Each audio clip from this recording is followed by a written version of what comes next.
اپنے مسائل کے سلسلے میں ان باتوں کا خیال نہیں رکھتے. جب کہ کوئی آدمی بیمار ہوتا ہے تو وہ ڈاکٹر کے پاس جاتا ہے, کسی انجینئر کے پاس نہیں جاتا. اور اپنا کوئی گھر بنانا چاہتا ہے تو وہ انجینئر کے پاس جاتا ہے, کسی ڈاکٹر کے پاس نہیں جاتا.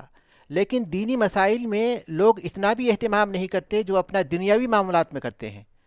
بلکہ جو بھی آدمی انہیں نظر آتا ہے یا جو بھی داڑھی رکھا ہوا شخص یا شرعی لباس زیب تن کیا ہوا شخص انہیں نظر آتا ہے یا ان کی مسجد میں امام ہوتا ہے, ان سے اپنے مسائل کے لیے رجوع کرتے ہیں اور یہ تحقیق نہیں کرتے کہ واقعی وہ علم رکھتے ہیں ان باتوں کا یا علم نہیں رکھتے. ہماری یہ ذمہ داری ہے کہ دینی مسائل میں جس کا تعلق ہمارے تمام امور سے ہے, جس کا تعلق ہماری آخرت سے ہے, ان مسائل کے سلسلے میں ہم اس سے بڑھ کر اہتمام کریں جتنا ہم اپنے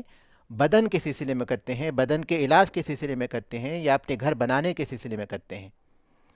اور اسی طرح بعض مسائل ایسے ہوتے ہیں جن کے جوابات ہر طرح کے اہل علم کے پاس نہیں ہوتے. جیسے ہم دیکھتے ہیں طب کا جو علم ہے اس کی مختلف قسمیں ہیں اور اس کے مختلف شعبے ہیں. بعض ڈاکٹر ایسے ہیں جو دلوں کے امراض کے ماہر ہیں, بعض دماغ کے امراض کے ماہر ہیں, بعض آنکھوں اور دوسری امراض کے ماہر ہیں. آدمی جب بیمار ہوتا ہے تو جس نوعیت کا مرض اسے ہوتا ہے اسی نوعیت کے ڈاکٹر کے پاس مراجعہ کرتا ہے. بلکہ بعض حالات میں جب اسے کوئی خطرناک مرض ہوتا ہے, کوئی خطرناک بیماری ہوتی ہے, تو پھر اس بات کو تلاش کرتا ہے کہ اس کے شہر میں جو سب سے اچھا ڈاکٹر ہے اس کے پاس جائے.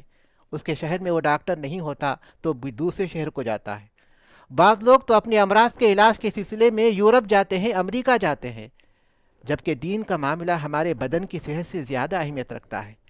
لہٰذا ایسا کوئی مسئلہ پیش آئے, خاص طور پر فائنانس کا, مال کا,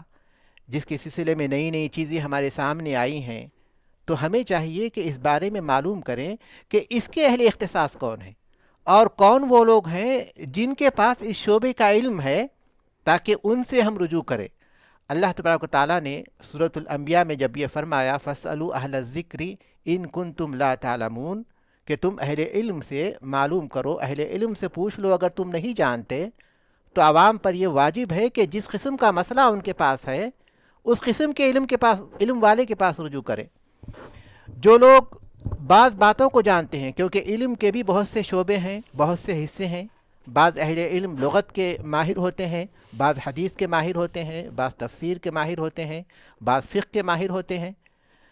تو ہمیں چاہیے کہ ہمارا جس نوعیت کا مسئلہ ہے اس نوعیت کے اہل علم سے رجوع کریں, کیونکہ اللہ تبارک و تعالیٰ نے فاسألوا اہل الذکر کہا.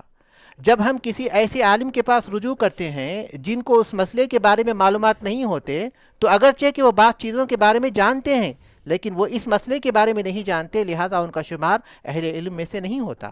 لہٰذا وہ مسئلہ ان سے نہیں پوچھا جا سکتا. تو اس سلسلے میں کہ اہل علم سے رجوع کرنا یہ ہماری ذمہ داری ہے, اور جو خصوصی مسائل ہیں ان میں ہمیں یہ معلومات کرنا چاہیے کہ وہ کون ہے جو اس نوعیت کے مسائل یا پھر اس علم, اس خصوصی شعبے کے بارے میں معلومات رکھتے ہیں, تاکہ ہم ان سے رجوع کریں اور پھر اپنے مسائل کے بارے میں صحیح رہنمائی حاصل کریں اور اللہ تبارک و تعالیٰ کی شریعت کے مطابق اپنے کام کو انجام دینے کی کوشش کریں. جی, اس کے علاوہ دیکھیے ایک بات میرے ذہن میں آئی کہ اس مسئلے کی اہمیت اس لیے بھی زیادہ ہو جاتی ہے کہ خود اللہ کے رسول صلی اللہ علیہ وسلم کے زمانے میں واقعہ پیش آیا کہ ایک صحابی رسول صلی اللہ علیہ وسلم سر کے کسی چوٹ کی وجہ سے بیمار تھے, غسل نہیں کر سکتے تھے, لیکن جب وہ حالت جنابت کے شکار ہو گئے تو اپنے ساتھیوں سے پوچھا کہ کیا میں غسل کر سکتا ہوں یا نہیں. تو ان میں سے کچھ لوگوں نے مشورہ دیا کہ نہیں, جب جنبی ہو چکے ہو, جب جنابت تم کو لاحق ہو چکی ہے تو اب تم کو لازمی طور پر غسل کرنا ہوگا. نتیجہ یہ ہوا کہ صحابی رسول ہلاک ہو گئے, اور جب واپس آ کر لوگوں نے سارا معاملہ رسول اللہ صلی اللہ علیہ وسلم کے سامنے رکھا تو رسول اللہ صلی اللہ علیہ وسلم سخت ناراض ہوئے اور کہا قتلہم اللہ قتلوہ, کہ بھئی اللہ ان کو اب ہدایت دے, انہوں نے اپنے ساتھی کو ہلاکت کے گڑھے میں اتار دیا, ہلاک کر دیا, کہ کیا وہ سوال نہیں کر سکتے. انما العلاج العی السؤال, کہ جب آدمی نہیں جانتا ہے, لا علمی کا علاج سوال ہے, پوچھنا ہے. تو پوچھنا کس کو ہے؟ جس کو علم ہے. تو اسی کی طرف مولانا بھی اشارہ کر رہے تھے کہ یقیناً ایک آدمی کو علم ہو سکتا ہے، لیکن ولا یحیطون من علمہ الا بما شاء، کہ اللہ تبارک و تعالیٰ کی شان یہ ہے کہ اس کا علم بہت وسیع ہے، اس کے ہر پہلو کا ہر ایک آدمی اس کا احاطہ نہیں کر سکتا ہے. تو یہاں پر معلوم ہوتا ہے کہ جس کو جس پہلو کا علم ہے اس سے وہ بات پوچھی جائے. تو یہی بات ہے کہ اہل اختصاص کی اہمیت اسی لیے ہوتی ہے کہ کچھ پہلو ایسے ہوتے ہیں جس کو بہت گہرائی سے جانتا ہے ہر ایک آدمی، تو اس میں اس سے رجوع کیا جانا چاہیے. اللہ تعالیٰ عالم. جی ہاں، جہالت یقیناً ایک بیماری ہے اور اس کا علاج سوال ہے، اس کا علاج سوال ہے، تاکہ اس مسئلے کے بارے میں اللہ تبارک تعالیٰ کے حکم سے ہم واقفیت حاصل کریں.